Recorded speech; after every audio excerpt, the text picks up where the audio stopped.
Marcos' Isang history. malaking injustice kung mananatili sa isip ng marami na si Ferdinand hindi nagmahal sa bayan.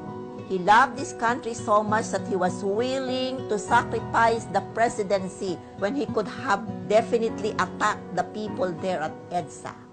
Si Marcos talaga really made a mark in who we are in international politics. No?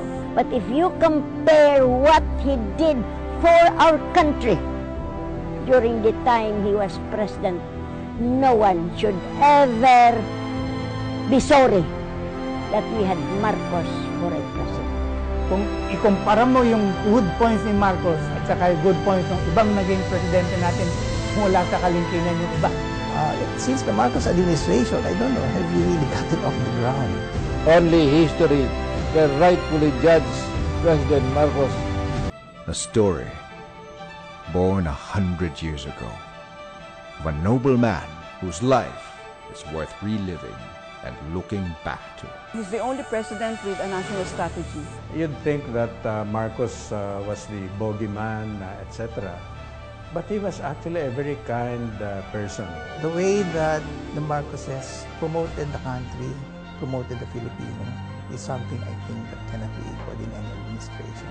His story speaks of the great Filipino dream, a father of a nation, in conquest for absolute freedom, true justice, and real democracy for the Filipinos. The great slogan that he followed was, he wanted this nation to be great again. He was the one who was actually seeking for an independent foreign policy out of the ambit, out of the axis of the United States. It was President Marcos who declared for the first time what is now known as the Calayan Group of Islands as subject to the sovereignty of the Philippines. The President also wanted a negotiation with the United States about the termination of parity in 1974.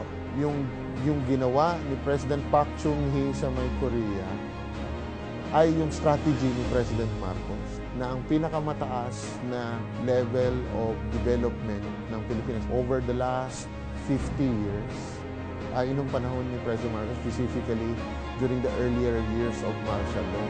His story is a story of wisdom and goodwill, a story of a visionary leader with a strong political will who realized the Filipino potential and propelled the nation to progress. Mr. Marcos provided a lot more impetus in creating programs of government that meant building of infrastructure in a very essential way. All these things moved forward in his time very rapidly in the 4 years that he was in charge. Because that's the whole history of the energy policy. And that energy policy is being followed now.